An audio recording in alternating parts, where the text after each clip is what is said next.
Welcome back to episode 10 of Drop the Mitts Hockey Podcast. We have a phenomenal guest with us today. Former BU Terrier and current Metropolitan Riveters player, and also a member of the Beanpot Hall of Fame, and the founder of the Female Athlete Society, Reagan Russ. Reagan, how are you? I'm doing really good, trying to stay cool down here in Dallas. I can't even imagine how hot it is. We're up in Mass, and it's friggin' brutal here, so I can't even imagine what Texas is like right now. I think it's 105 degrees here. So yeah, it's pretty bad. That's absolutely brutal. How have you been there pretty much all summer? I've been moving around the past 5 months, but I've been here for about a week now. And as soon as I got back, the heat wave came back with me. So where have you been? Literally everywhere. I've been to Costa Rica twice, Las Vegas twice, Toronto a few times, Boston, New York, Vermont, California, Is that Florida. pretty much like all hockey related stuff? Yeah, basically all hockey There you and a go. little bit of family. Yeah, that's good. That's good. Yeah, I had a buddy he's still stationed at Fort Hood right now, and he said it's like miserable down there in Texas. So Oh, I can't even I can't begin even imagine what to you're going think through. what it's like for him. Yeah. But so kind of want to get into the interview. Like I was telling you before we started the episode, I kind of came across the your profile and everything that you know you've been through and your kind of your journey to where you are now, and I was just absolutely fascinated by it. Um, so I want to talk to you about growing up in Mississippi and what that looked like as far as like your the beginning of your hockey career. Like, how did that all start being in Mississippi? So when I was growing up, there was only one rink practically in the entire state, and I think there's 2 now, which is very exciting. There you It's go. growing, it's doubled the amount of rinks. And my aunt started going to the semi-pro hockey team down there, the Memphis River Kings at the time. They were playing in the CHL, now the SPHL. And she started taking us when I was around 5 years old, 4 or 5 years old, and then we got pretty close to the players, me and my sister, and then they were like, "Oh, you guys should come out. We're starting a rec league. It's gonna be so fun. There's gonna be so many girls." And then we show up.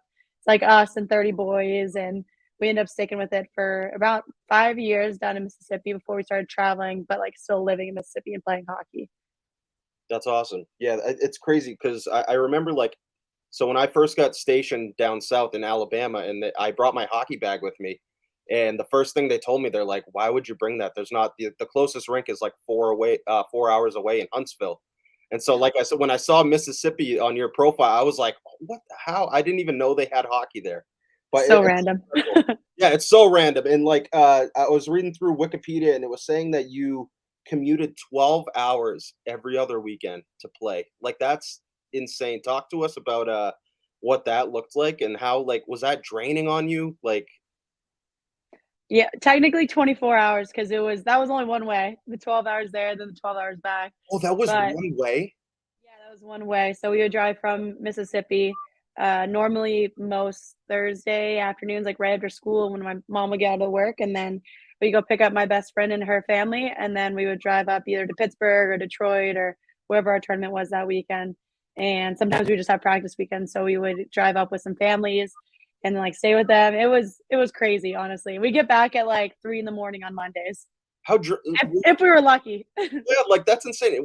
Like how drained were you? Like especially your mom drive. Like what kind of toll did that take on you? Like To be honest with you, I don't know how my mom did it personally because she was like working an office job 9 to 5. And so I'm kind of shocked that she was able to do it all, but she managed. Lack of sleep, that's what we all did. I think I would fall asleep during most probably, I think it was like my second or third period biology class.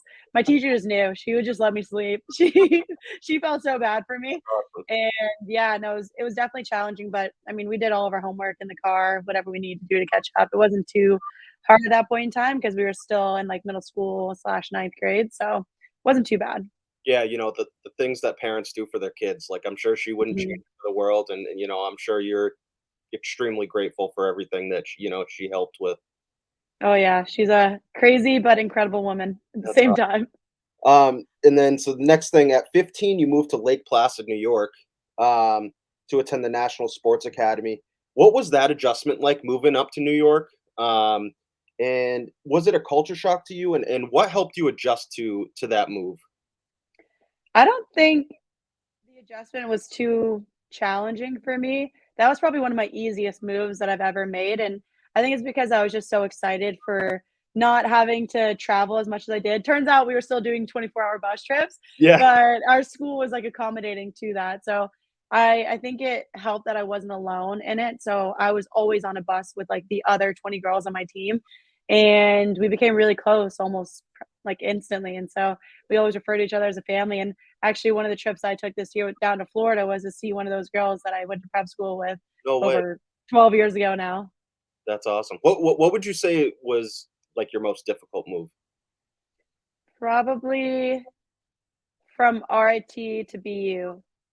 That one or Budapest. That one was pretty challenging as well. What and, like, what aspects made it so, difficult, that transition? I wasn't necessarily in the best headspace whenever I moved from RIT to BU just because there was so much more added pressure in my eyes where I'm like the kid that they're taking a chance on. And so like I didn't want to disappoint, if that makes sense. Yeah, for Plus I sure. didn't know any of the players that were going to be there. And I was just struggling with like the it's like PTSD from the coach and like the culture that was there at RIT. I was thinking that it could potentially happen. And so like I was just experiencing a lot of depression, anxiety regarding that and then couldn't sleep. So that's why that move was pretty challenging. And then for Budapest, I was just moving across the world during a pandemic and then we had a 2-week lockdown as soon as I got there. So like we could not leave our apartment. Yeah, so you're, like, again, you mentioned traveling across the world, then you're locked down, you have no idea where the hell you are, like, Mhm. I can't imagine stress that takes. And then it's kinda like a spiral effect you mentioned, like, when you're not sleeping, then everything just kinda piles, and I can definitely understand that PTSD and that anxiety. Uh, Mhm. so after the National Sports Academy shut down, you moved to Pittsburgh, to play for the U19 program. Um, what was it like living with a billet family? You mentioned I think I saw that you lived with 2 different ones. Yeah. Um, can you talk to us about what that's like? Like, I think for the ordinary person, it's just so bizarre to think about, like, you just moving in with, like, this random family, like, obviously, you're there to play hockey. Like, what was your experience like with these 2 families? Were they both great? Like, what'd that look like?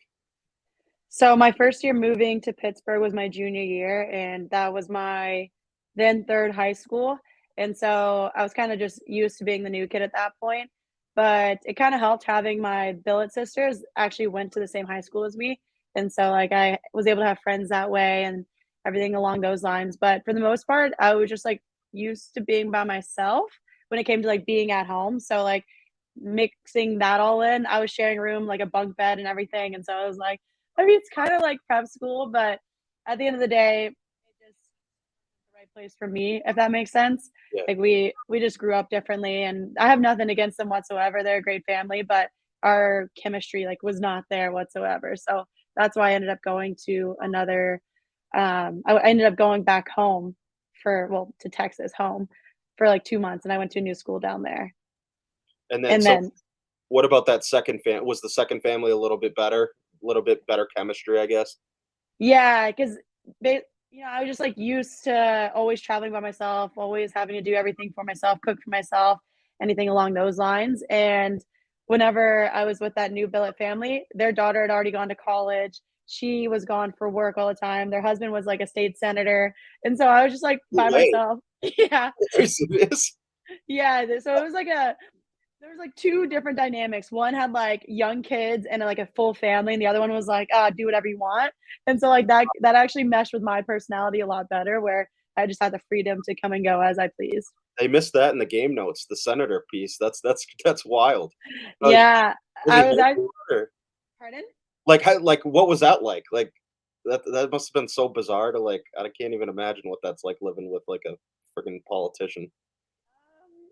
He was nice. I mean, we never meshed, or I mean, not we didn't mesh, but like we never like really talked to each other that much because he was gone a lot too. Because he wasn't a senator at that point. He had been like a few years prior. He was also like, I think he went to the U.S. military, like some what was it, Army? I think he went to Army, West Point? and he went to West Point, yeah, and so did his wife, and so they were just like always everywhere. They're very structured. That's what I will say. Oh, yeah. So Military will do that to you, I guess. but very nice too. So I really appreciated living with them. That's awesome. I mean, that always and I feel like that makes, like, the moves a lot easier when you're, like when you mesh easier with, with different people. Uh, Mhm. so in 2015, you joined a newly promoted, Division One program, RIT, um, and you were named to the all-rookie team. Can you talk to us about what your experience was like, for those couple years at RIT? Obviously, it was a brand new program, brand new to D1, and initially, I was reading that you didn't think you were gonna get any D1 offers. Um, Mhm. like, what was that like? That program obviously newly promoted. Like, what was it like competition-wise? What was your experience like with the team, the coaching staff, all that? So well, first of all, I didn't really think I was gonna get any playing time, so I was just happy to be playing D1. That was my only D1 offer, and when I chose there, like, I loved the new facilities that they had and everything along those lines. I had met some of the girls that I was gonna be playing with, and to start, it was really hard. Like, we had some tough workouts. I was like, "Oh my god, people do 4 years of this?" I'm like, "I don't know if I'm gonna Yeah, make it." And we started off the season, not the best record. It was actually we were 5, and we might have been bottom 2 with Union. And so that season, my first freshman year season, we won 6 games oh, out no. of 36. Oh, no. And so you can just imagine like how the coaching would be, how like we would be vibing with each other in the locker room. It Yeah. got to be really it was challenging. That's just all I'm gonna say about it, like, mentally, physically, everything. Yeah, Um, I'm curious, like, with obviously the not winning so much, like, morale being low, did things like, were there a lot of, like, clashing between teammates and, like, coaching staff? Like, obviously, I can't imagine how frustrating that is, only winning 6 games. Like, what did that look like? What did the morale look like? Um, was there a lot of clashing between you guys? I wouldn't say there was a lot of clashing between us on ice. I think a lot of it came from, like, drama off ice, maybe. Yeah, I think a lot of it with the coaching staff is, like, they came from a team that were national champions in D3, and so I think they just expected the culture they had as a D3 national championship team to move over to the D1, and it did for, like, a couple years because they came through in playoffs, and they ended up winning the CHA 2 years in a row before I got there, but I think once that class graduated, they didn't know how to implement the new leadership group and, like, have them carry us, and there was also just a big skill gap because a lot of the girls weren't on scholarship. Actually, none of us were on scholarship unless it was, like, academic wow, because RIT was grandfathered into the Ivy Leagues, like, the way that they run there, so you don't get athletic scholarship, it's all it's all academic or need-based. based. Mhm. So kind of going back to, like, the recruiting process, I guess. Were there any D3 schools that you were kind of looking at or interested in? Like, and then ultimately, what made you choose RIT? I was looking at a lot of NESCAC schools, which are similar to Ivies in Yeah, like their academic side, but all liberal schools, liberal arts schools. And then I was looking at Endicott. That was a big one for me because I wanted to be like near a city. yeah, And it was just like a really beautiful campus and it was super small. And then I was also looking at what was the other one? It was Elmira College, just south of RIT, like an hour south. And I like that campus. It reminded me somewhat of Harry Potter, but I think after I toured RIT, I was like, this is my dream. Like, this is everything I've been working for like the past 10 years of my life. So that's what I ended up choosing was the D1 offer. yeah. I mean, it's kind of crazy, like, to go from like looking at D3 schools and then kind of looking at where you ended up. It's kind of crazy to think about. So after 2 years at RIT, you ended up transferring to BU. Um, and in your final year, you ended up wearing a letter for your team. Like, again, how crazy was it to kind of go from like not even thinking that you were going to get playing time to now wearing a letter for a such a amazing like hockey school? Like, what was that like? Like, did you kind of have to pinch yourself? Yeah, it didn't feel real, especially. Yeah, I mean, we were going throughout the year. My first year at BU, we actually didn't have the best season. There was just like we were trying to find ways to match, but we had some of the top scorers in the country on our team, which was like the most challenging piece of it all is like, how are we not winning with like all these goals?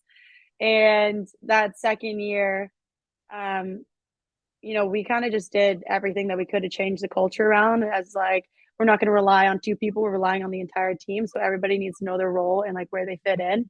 And after we had that conversation with the team, it kind of, we went from, this is so embarrassing to say, but the first game we played my senior year was against Northeastern. Let me tell you, it was the worst game of my life. We lost 5-0, and I was Oh on for no, all 5 goals.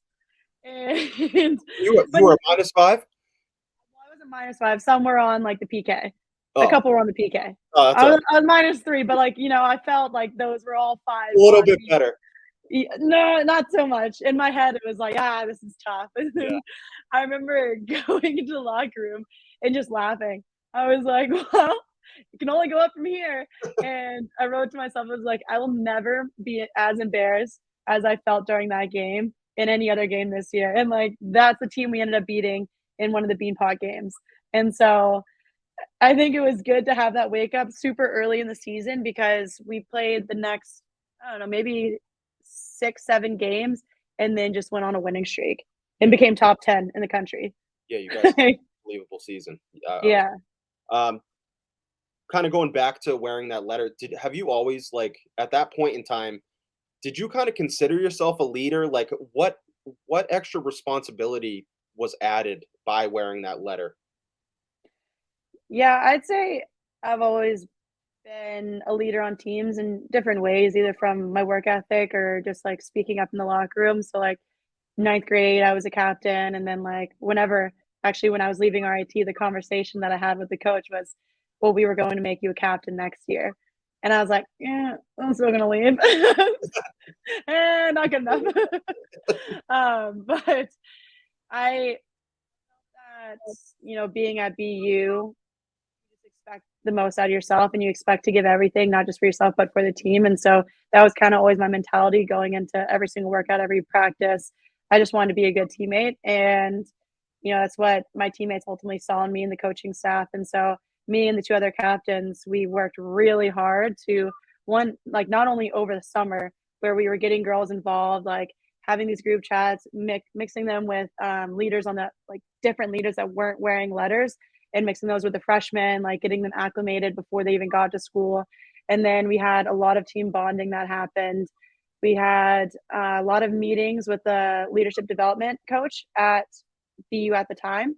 And then she came in and helped us lead meetings with the team. So we were always kind of on top of it throughout the season. And I think one of our biggest ones that we had was in January when we regrouped after we had gone on that hot streak. We had swept BC, I think we had swept Providence maybe, and then we swept RIT for like the last games going into December. That one felt really good, yeah. But whenever we had that January conversation, it was all about vulnerability, and so I think we kind of closed a gap that we didn't have at the very beginning of the year, and then we kept our hot streak up, and that's how we ended. I think top 8 or top 7, maybe that was our final Yeah. number. Yeah, So that's unreal, like, having everyone kinda buy into what you guys are trying to the groundwork you guys are trying to lay out, and obviously BU being such a good school, like, I'm pretty sure everyone there is pretty highly touted and highly scouted and whatever, so I can't imagine what it was like probably getting like, trying to get everyone to buy into that. yeah, no, it was, I think because the 3 of us had focused so much on developing the culture, like, that was our main objective over everything, like, wins, losses, we wanted to have a good culture in the locker room because, I mean, we're with each other for, like, 25 hours each week. That's like Yeah, a part-time job being with everybody, and some of the girls lived with them would lived with each other too, so it was like we had to have that good chemistry off ice in order to yeah. have the really good chemistry on ice. Yeah, it's a family at that point, like, you're spending all the vast majority of your time with your teammates, and if things Mhm. aren't going well, you're in for a long year. Um, Exactly. so obviously you're a Beanpot legend, um, inducted to the Beanpot Hall of Fame. 2019, you scored the game-winning goal to beat, Northeastern in the semifinals. and then you scored the opening goal against Harvard to ultimately have you guys win the Beanpot. What do you remember from scoring that game-winning goal against Northeastern, and then what do you remember about ultimately hoisting the Beanpot? Like, what is I can't even for people that are outside the outside of Massachusetts, like the Beanpot is a huge tournament for The like for national championship oh my for Boston schools. it's big, yeah, exactly, and like I don't think people outside of Massachusetts like really understand like the significance of that. Mhm. So take us through like what you remember scoring that goal and then hoisting the bean pot. It's really funny because I think about a month ago now, I met up with Brian DeRocher, the head coach at the time, who just newly retired last year or last season, and we were chit-chatting, maybe had, like, a margarita in me at that point. I was like, There you "BD, do you remember what you said to me during the Beanpot game?" Because he loves to tell that piece to everybody, like, me being from Mississippi in the Beanpot and all that stuff. And he was like, "No, I don't." And I was like, "Oh my gosh, I can't believe you don't remember this." He told me a story about a girl on the team who had lost their grandfather, like, earlier that week, and nobody had known except for him. And he I and she was the one that went up before me, so she made some sick deke, like, dropped the goalie to her knees, went around her, scored, like, all she had to do was just tap it in. yeah. And I see him walking over towards me, I'm like, "Oh, no." And then he tells me that story, and in my head, I'm just like, "Why would you lead with that?" That's Like, of all things. interesting timing. Yeah, and he was like, "You can make her a happy girl." So, as I step onto the ice and I'm just thinking about, like, "What the heck did he just say to me?" Like, I'm so confused right now, and I was like, "What am I supposed to do?" Like, I can't deke, like, I knew the ice was gonna be really bad, so I'm just like, Yeah. "Screw it, we're just gonna skate down and see what happens," and, like, I just came down, and it's honestly a goal that I've scored so many times in practice because we do shootouts every week, and, yeah, I didn't even see it, I just shot it. I didn't even think I looked. I think I closed my eyes. And what about the goal? Do you remember the first goal in the Harvard game? That one was funny too because that was a power play, and I accidentally lined up on the wrong side. And that was, like, just a complete accident, like, I meant to be on the left for, like, one-timers, and so my other D partner would run the top, Yeah. and they won it back, I passed it over, I was like, "Oh, no, there's somebody right on her." She passed it back to me, and I just shoot it, and then one of their girls tipped it in, and I was like, "Alright, let's go." We'll take it. Yeah. Yeah. Um, was winning the Beanpot like the best moment in your hockey career? Like, has anything come close to that yet? In my ice hockey career, nothing has topped that, and I don't think anything ever will. Yeah, Even if I win, like, some beer league championships or even a pro, like, I don't know, Beanpot is just everything that was surrounding that and, like, the hype that we had after, it what was really good. what did that celebration look like? I could show you some videos, but they're so not appropriate. Yeah. I don't want them online. But No. there's one that I posted on my TikTok actually about I as soon as we got to the bar that night, I went straight up with the trophy, ordered I think 2 pitchers and 3 shots. A girl comes up and she's like, "Oh, is one of those for me?" And I was like, "Nope." I took all 3 shots and then poured both the beers and I just started pouring in people's mouths. So we got off to it as quickly as possible. That's all. Yeah, there. I was at Northeastern when the boys team won, and they were all freaking going nuts with it. Mhm. It's so crazy. Again, like the people outside of Boston and Massachusetts don't really understand like No. fucking party after you win something like that. Like it's just Yeah. um. Let me. Um. So this past winter, you were involved in the Winter Classic. Mm. Winter Classic festivities with all the influencers. What was that like kinda working with those guys, the Zach Bells of the world, old time hockey crew, um, Swaggy P, can't forget Yeah. about like, what was that like? And I know you guys had, like, a shootout going. What was going through your mind when you see all these guys doing this all those fucking crazy tricks and stuff? But you ultimately might have had the best move out of all of them. I appreciate that because I was very terrified to go Yeah, watching them. And I mean, we had all been friends for a hot minute, and so actually, I met old time hockey for the first time. He is just the nicest human being ever. Swaggy P is one of my really good friends now. I actually worked his girls' camp a month ago. Zach Bell, I've known for a decent bit of time since like being on social media. And so like for us all to be together and like watching them just do their stuff, I'm just like, are they kidding me? Like this just isn't real. How are they able to do it? It doesn't make any sense. And when we were out there, we only had an hour. And so I was just kind of messing around. Like I didn't really want to go in the shootout because I was one of the only girls out there. And so I was a little embarrassed. I was like, well, I can't even do the Zorro. Like Yeah. I can't do it consistently. I can do the Zorro, but I can't do it consistently down the ice like they do it. And so I was like, I don't even know what I would do. So like I just didn't go. And it was probably like they're like, oh, okay, 10 minutes remaining. And I was like, oh no. And Owen's like, Reagan, you gotta go. I was like, okay, sounds good. And so he was like following me around with the camera and like I was making sure nobody was really watching because I was a little embarrassed. And when I came down, I had no tape on my stick, I had no wax, I had nothing. So like the puck actually kind of slipped and I was trying to do a backhand toe drag, and then it ended up working. And so Yeah. there's people commenting saying like, "Oh, like she told him what he was gonna do. Like he's like so bad, blah blah," and he was actually trying. You That's what can he told me later. you can tell. Like I see all the time, like especially like the Zach Bell videos. It's like, oh, all these excuses of how these you guys can't do this shit, and it's like, how about you just admire the fact that they can actually pull this shit off, and you would like trip over yourself even trying to do this, you know? I definitely can't do what they do, so I'm always impressed. I Yeah, don't care. I was watching like the backhand toe drag. I was like, that was the nicest move out of all of them. Like you want, I think. What was your favorite moment about that entire weekend? I would say this is so funny, but I've never been to like a huge party on New Year's Eve, or like I've been to a couple here and there, but the NHL party was probably the coolest moment ever. If you can imagine, I mean, do you know who Baby Rexa is? Singer? Singer. Yeah. So she was the singer for the night, and like at midnight, she's like just singing this song. I'm good, yeah, I'm feeling all right, and confetti's coming down from the ceiling. We're like, what is this What is right now? happening? How drunk am Yeah, I right now? Like, yeah.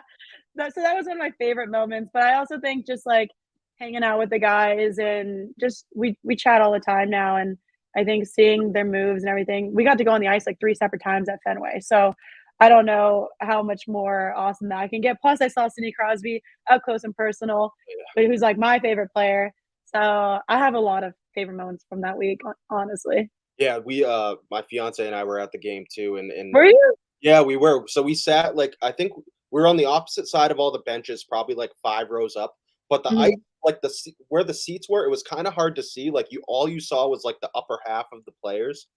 Oh So, yeah, but it was the most. I think it was the funnest hockey game I've ever been to. Like especially the drama at the end with like when Gino scored, and we're like, no one knew. Like everyone was texting me like, "Oh, Bruins win," and we're still waiting for like the call on the ice. Like we don't know if it's a no goal or not, but yeah, it's such they did such a good job with that with the outdoor game at Fenway. Like I don't think yeah. they've done it any better. And the weather. You can't forget about that. Well, We had the best weather ever. we took the train right in. Like we had no problem getting in, getting out. Like the weather was perfect. You couldn't have drawn it up any better. Oh, and the Jets. The Jets were really cool Oh, at the very fun beginning. yeah. Yeah, those oh my god, yeah, and I tried to get it on video, but I was like, I was a few beers deep at that point, so, like, they were already by me, and I'm, like, still fumbling to get my phone out, but, So, yeah, it was such a crazy experience. mhm. Um, so I wanna talk to you about your time in Sweden. Would you say Sweden was your favorite place to play overall? Like, yeah, for pros, BU obviously takes the cake for everything, but Sweden definitely was one of my top places just because I got to live in Stockholm, Sweden. Like, how many people get to say that? Like, everything was paid for. I was playing the game that I loved, and the people. I actually talked to one of them a couple days ago. She's one of my best friends still, and so I've been trying to make another trip out there to go to Swedish Midsummer, and yeah, it was just an unbelievable place to be. Yeah, I was gonna ask you, is that a place that you would, like, go back and visit, like, easily or, like I've never been, I'd love to go check it out sometime. Emma so my fiance, her company is based out of Sweden, so she Oh, goes, like really? yeah, she goes twice a year, so when I saw that, you were in Sweden, and I was like, she had nothing like awesome things to say. Like she says they would Mhm. move in a heartbeat. Yeah, So that, the that was only thing is wintertime. not good. Really dark, really cold, very snowy. Yeah, It's not too different than from Massachusetts, though. 3 hours, 3 hours of sunlight Oh, if you yeah, got sunlight. yeah. I'm not. I'm Yeah. not. No, I'm good with that. So, yeah. Uh, yeah. So that's like I said. She has nothing but good things to say. So as soon as I saw, Mhm. it, and honestly, I was listening to. I forgot what podcast it was. Oh, the Empty Netter Boys. Oh, Awesome, yeah. awesome guys. Love them. They're so funny. Yeah, Dan and Chris are hilarious. But yeah, I heard you talking to them about Sweden. You were saying that like that was your favorite place, so I had to ask you about it. Mhm. Um, so kind of transitioning to what I find is like the most inspirational like part of your journey is um, you being an advocate for mental health. Um, you've gone through spouts of anxiety, PTSD, um, and with everything that you've been through, like what what is your biggest advice for people that might be going through similar things? Um, and what avenues would you recommend they take? Like in general, not like specific cases. For advice, I would say it feels like you're very alone and, like, everything that you're feeling is extremely valid, and it feels like you will never come out of that dark hole, but I think if you just take everything one day at a time, it makes your life so much easier. Because when I was going through it, I couldn't see long term whatsoever. Like I could barely see tomorrow. That's how depressed I was. And what helped me was just talking to my friends, opening up like to my family. Even it's just like, hey, like I really need a friend today. Can like I chat with you or like can I come sit with you? Like do homework, whatever it was. I think being able to reach out is the hardest piece, but also the strongest you could be in that situation. And so, some like different avenues I would say you could take is one, I did therapy. A lot of people do talk therapy. It's can be expensive, but now there's a lot of systems that you can use online with like BetterHelp is an example. You can just like text somebody on your phone, which is so cool. And there's journaling. Journaling was huge for me going throughout, and I journal every single day. I just got a new notebook, actually, it's right here. Yeah. And then I meditate. You know, Meditation. Oh, heck yeah, let's go. Meditation is huge. Just being able to sit with yourself, like sit with your feelings. I used to before when I was working a corporate job, I get super anxious before going. I don't know why that was happening, but I would sit and just like feel where the anxiety was on my body and like being able to sit with yourself, even if it's just like 5 or 10 minutes a day, can really help you. And then the last piece is like getting in that exercise. You don't even realize like what a walk even could do for your mental health. Just a 5 minute walk. Because as soon as you get up, you're like, oh, I did 5 minutes. All right, let me do 10 more minutes. And like it's setting those little goals where you feel like you're accomplishing something because a lot of time you're just missing that sense of purpose whenever you're going through that depression. You're feeling lonely because you don't have that purpose. Everything in between, like so if you can find those different ways to not only have an outlet for yourself, but also like start building your community, it makes your life so much easier as you're coming or going through whatever you're going through. yeah, an interesting point that you brought up early is that the feelings that you're feeling during that are 100% valid. And I think oftentimes that people kind of dismiss those as like, oh, well, I'll get over it. And I think that's kind of how things begin to spiral out of Mhm. control because it's one thing after another. And I think it's really important that point you brought up that they're extremely valid. Everything you're feeling, and there's so many avenues that you can take. I know we were talking about it early, before we even started recording, how difficult it was and is to find resources. Uh, Mhm. on your Twitter page, you had listed out 100 different resources, um, and I'll include that in the podcast, post or whatever. Um, and I thought that was just absolutely amazing, just to see it all out there because at times it doesn't feel like there's anyone to talk to. Um, Mhm. there's no one out there that can help. and just seeing all those different avenues that you can take was amazing to see, and that's kind of where I was like, I have to reach out and get her story, and just, to have someone as high profile as you, um, you know, caring so much about, mental health, anxiety, depression, PTSD. It's absolutely amazing. I appreciate Yeah, it. Our, I think somebody said, "Your pain becomes your purpose," so yeah. mental health has now become my purpose, part of it anyways. Um, so could you talk to us about you being the founder of the Female Athlete Society? Like, what different things do you guys do? What was your main goal in starting this? My main goal was just to give resources to female athletes and honestly all athletes. Practically every single resource that is on there is applicable to male athletes as well.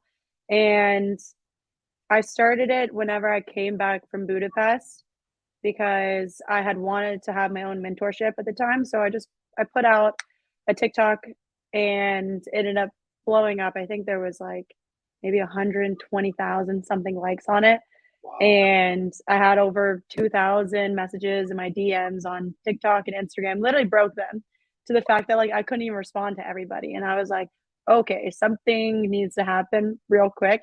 And so the brainstorm happened within like a week or two. And so I ended up making that into a full community. And that was like off of Instagram, off of TikTok. And had, if you could think of like a Facebook page, like when you're scrolling down a feed, that's basically what it was like. Yeah. And you could have mental health resources, mental performance. There were physical training, everything that had to go into being an athlete. There was all that stuff there. And then the feed was like for girls to ask questions and like people could comment or like they could like talk about books or whatever they wanted to. And then during that time too, for like the year that we ran it full time, it was every single week we would have these group calls that people could jump onto, and then obviously people could reach out and get one-on-one sessions with me. And I did that just because I wanted to help other people. And so a lot of it I did out of my own pocket, and it was just like kind of like my form of volunteering. And we helped so many people. We had over 400 girls and women from over 15 countries in every single sport. And so I was really proud about that just because I had no idea what I was doing at the time. And now that I've like taken a step back from it and kind of just made it into a resource page on Instagram, then one resource page online, I want to get back to it to where we can start up with the group calls again. We can start helping more people and then maybe even doing in person group sessions. That would be phenomenal. Like I said, you're doing God's work, and I thought it was awesome to see all the work that you've done. And honestly, you're an inspiration to not only, girls and women in hockey, but men too. I mean, I was truly blown away by all the work that you've done, and um, just how kind of a soul you are and wanting to help people. Um, so I'm so glad that we were able to link up, and hopefully we can chat about this mental health, more in the future. Um, the world truly is a better place with you in it, and we need more people like you to help others. So I can't thank you enough for joining us on the podcast. Thank you so much. Of course. Thank you for having me. This was so fun. Yeah, And this you're is. really good at interviewing. Sell yourself I short. try. I'm getting better. This is the 10th episode. And this one this was probably my definitely my favorite one because of, obviously, with all the mental health stuff, just my history of whatever. Won't get into that, but this was definitely my favorite episode, and I can't thank you enough. And like I said, I'm gonna be posting the 100 resources on this post when the podcast episode does come out. So you guys feel free to check those out. Super helpful. And again, Reagan, I can't thank you enough for coming on. I appreciate you having me. Thank you. Take care.